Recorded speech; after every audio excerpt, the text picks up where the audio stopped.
어제 우리는 우상 숭배의 실상과 무서움에 대해서 나누었습니다. 모세는 어제 그 우상 숭배에 관하여 말씀하고 그 말미에 우상 숭배로 말미암아 하나님의 진노 가운데 여러 민족으로 이렇게 흩어졌다 하더라도 회개하고 돌이키면 하나님께서 그들을 다시 구원해 주실 것이라는 말씀을 선포합니다. 그리고 이제 바로 오늘 뒤이어서 오늘 본문에서는 이스라엘 백성들에게 과거의 역사를 상기시킵니다. 하나님께서 이스라엘에게 행하신 역사는 유사 이래 어느 민족에게도 찾아볼 수 없었던 위대한 일이었습니다. 하나님께서 그 일을 행하신 목적은 여호와가 바로 그 하나님이다라는 것을 이스라엘 백성들에게 알리기 위함이었습니다.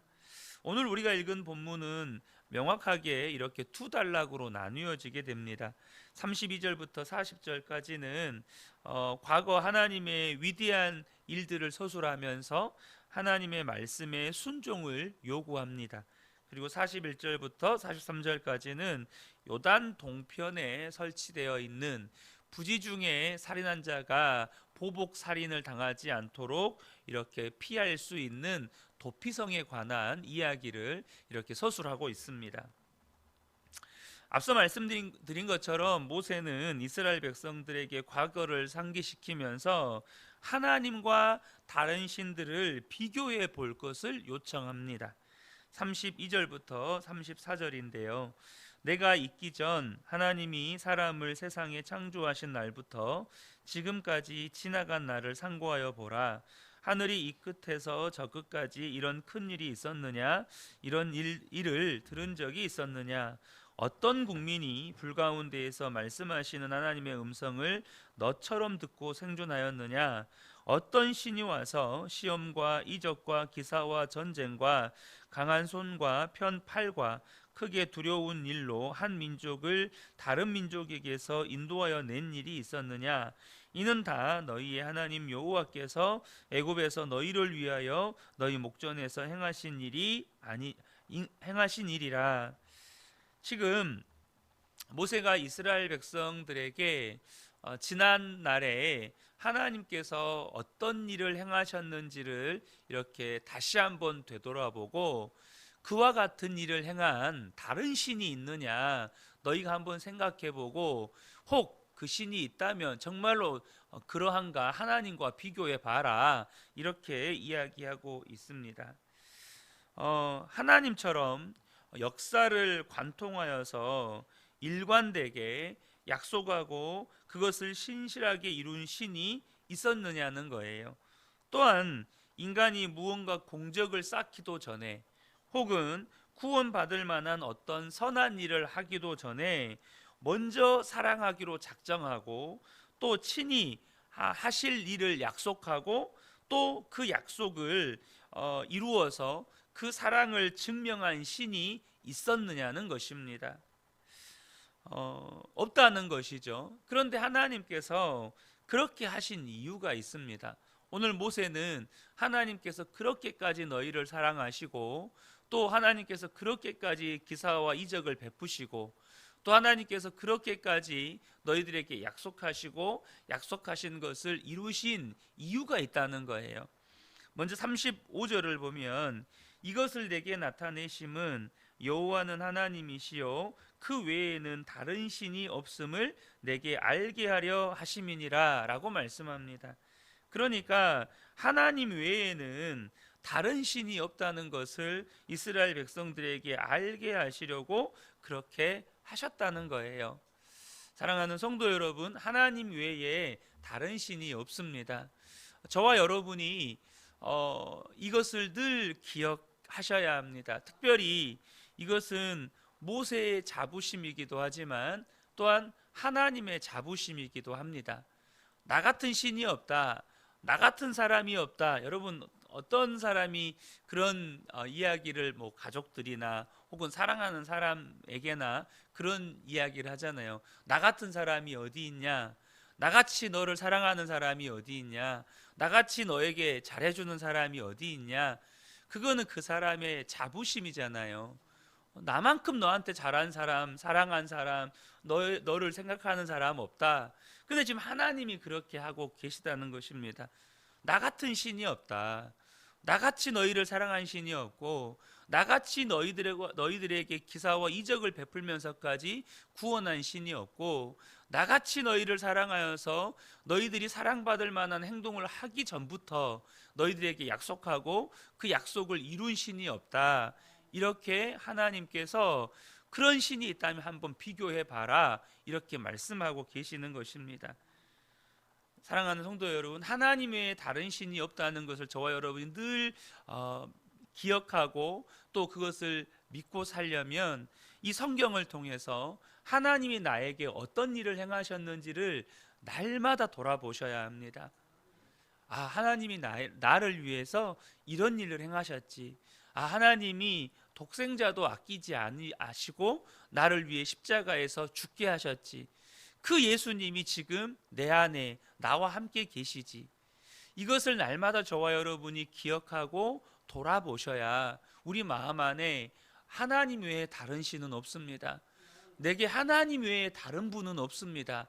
이게 고백이 되는 것입니다. 사람은 망각의 동물이에요. 기억하려고 의지적으로 노력하지 않으면 우리가 그 큰 은혜를 받고도 하나님이 나를 위해 행하신 일들을 까마득히 잊어먹고 삽니다.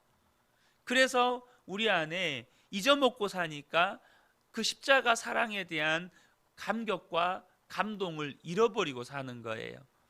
그러면 저와 여러분이 하나님이 나를 위해 무슨 일을 행하셨는지 날마다 말씀을 통해서 확인하시고 또한 그것들을 마음 가운데 새기시며 살게 되시기를 축복합니다. 또 하나의 이유가 있는데요, 37절을 보면 여호와께서 내 조상들을 사랑하신 고로 그 후손인 너를 택하시고 큰 권능으로 친히 인도하여 애굽에서 나오게 하시며, 그렇게 하신 이유가 다른 게 아니라 사랑하셨다는 거예요. 하나님께서 이스라엘 백성들의 지금 모세 앞에서 설교를 듣고 있는 그 조상들을 사랑하셨기 때문에 그 어떤 민족도 경험하지 못한, 그 어떤 신들도 행하지 못한 그 일들을 이스라엘 백성들에게 행하셨다는 것입니다. 여러분, 사랑하면 다 주고 싶잖아요. 사랑하면 목숨도 아끼지 않고 싶잖아요. 하나님이 그러하시다는 것입니다. 사랑하기 때문에 이 모든 일을 행하셨다는 것이죠. 자, 하나님께서 이렇게 하신 것은 하나님이 살아계신 하나님이요, 인격적인 하나님이시요, 신실하신 하나님이 아니면 할 수 없는 일입니다. 우리가 하나님의 말씀에 순종하며 살아야 할 이유도 여기에 있습니다.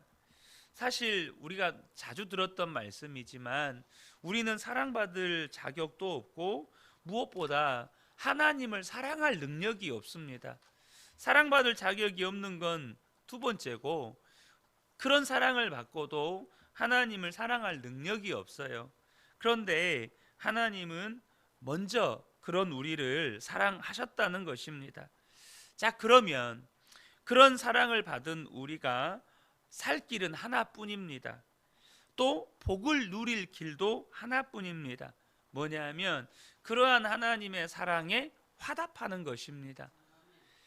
그것이 믿음이고요, 그것이 인격적인 관계이고 또한 그것이 사랑입니다.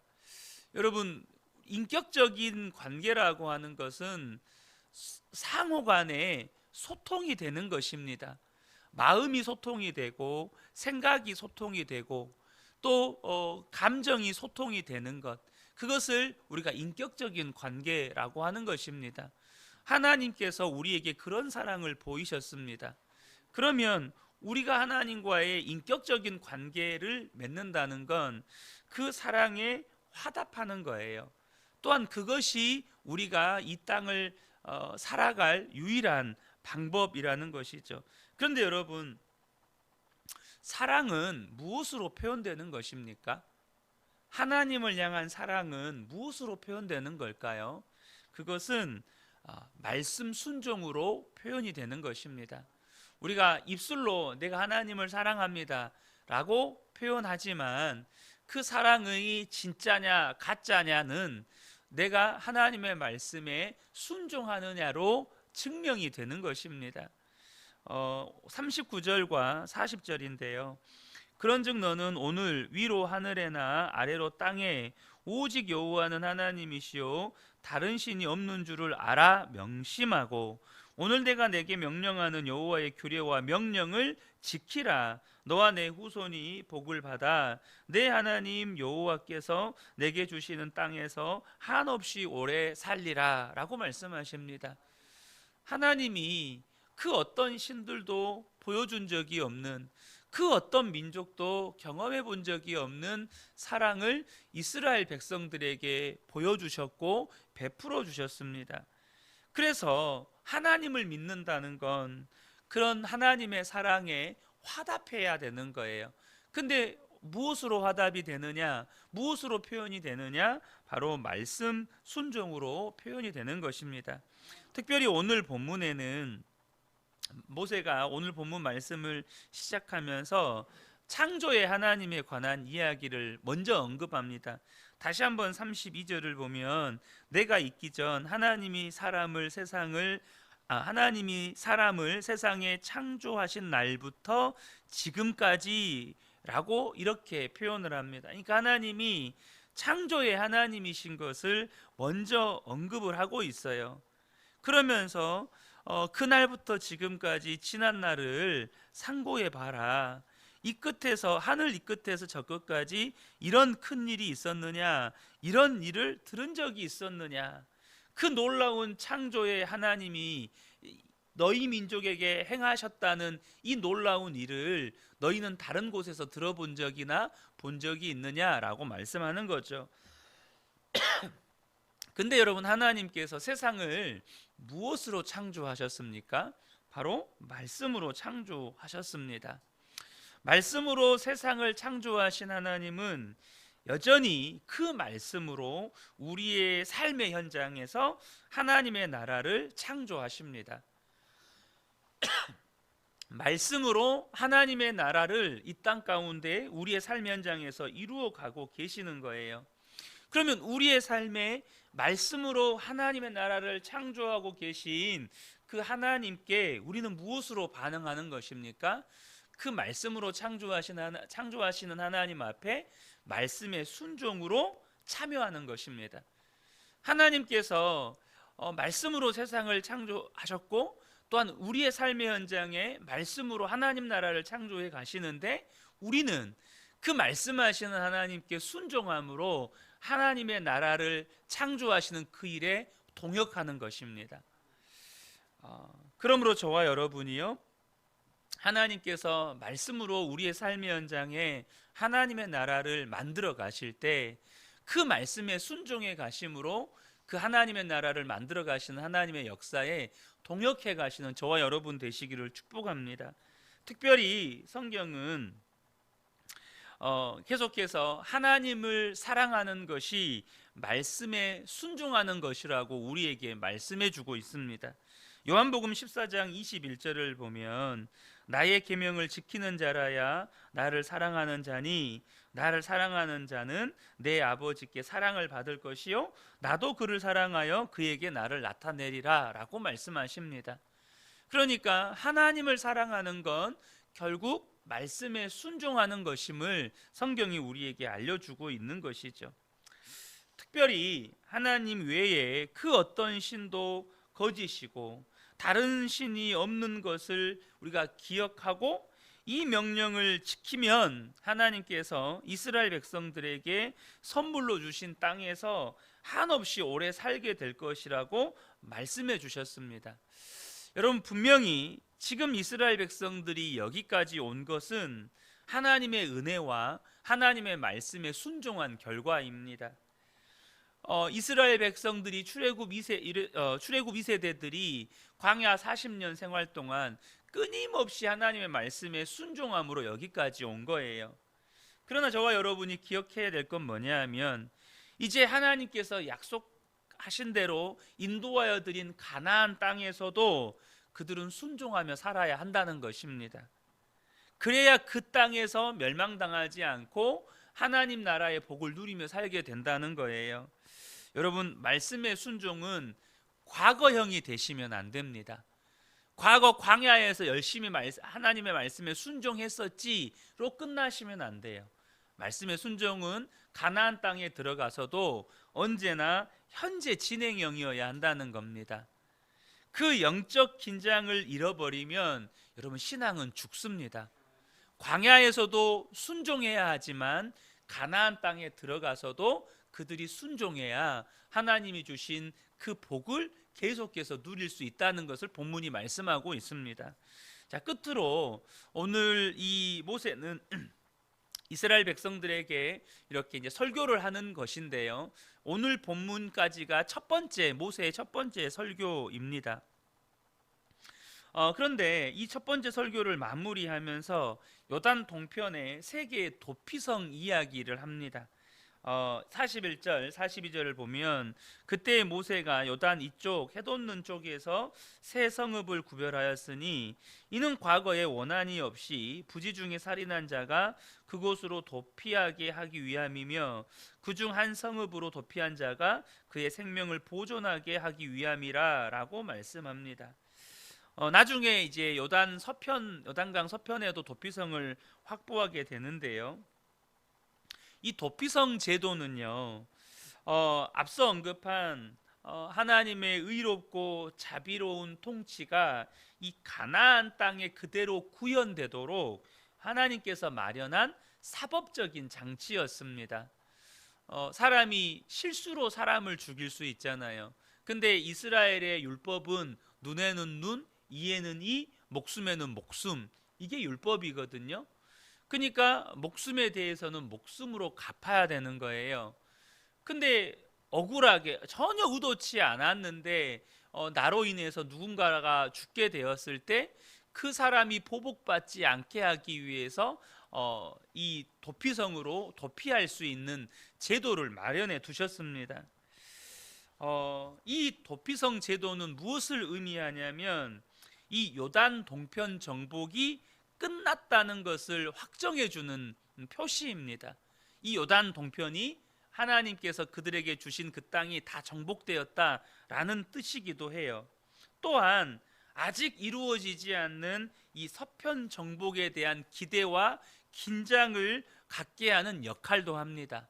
이 서편 땅에도 이렇게 도피성이 마련되어야 하고 이 도피성이 마련되었을 때 비로소 이 서편 정복이 다 끝난다라는 의미예요. 앞서 말씀드린 것처럼 이 도피성이라고 하는 것은 하나님의 공의, 하나님의 정의, 더 나아가서 하나님의 자비가 실현되는 사법적인 장치였습니다. 이것은 하나님의 통치가 구체적인 실제로 행동으로 구현되는 거예요. 무엇을 말하냐면 우리의 신앙이 이러해야 한다는 것입니다. 절대 신앙은 말뿐인 신앙, 이론이나 지식뿐인 신앙에 머물러서는 안 된다는 거예요. 반드시 신앙은 행동으로 우리의 삶에 실제로 구체화되어야 한다는 뜻입니다. 하나님도 하나님의 공의와 사랑과 통치를 행함과 실천으로 이렇게 나타내셨다면 그 하나님을 믿는 우리의 신앙도 이론적이거나 지식적인 신앙에 머물면 안 되고 그 주님의 통치를 따라 살아가는 행함으로 삶의 구체적인 실제로 나타나야 한다는 것입니다. 여러분, 신앙은 절대 이론을 포함하고 있지만 이론에 머물지 않습니다. 지식을 포함하고 있지만 지식에만 머물러 있지 않습니다. 신앙은 우리의 삶을 변화시키는 능력이고 무엇보다도 우리의 생명을 구원하는 능력입니다. 이것이 우리의 삶의 행동으로 또 삶의 실제로 드러나야 된다는 것이에요. 이 새벽에 함께 예배드리는 우리 모든 성도님들이 주님께서 우리의 삶에 행하신 일들을 기억하면서 그 사랑을 기억하고 하나님의 말씀에 순종하고 또 하나님을 믿는 믿음이 삶에 구체적으로 드러나게 되어지는 은혜를 누리게 되시기를 예수님의 이름으로 축복합니다. 아멘.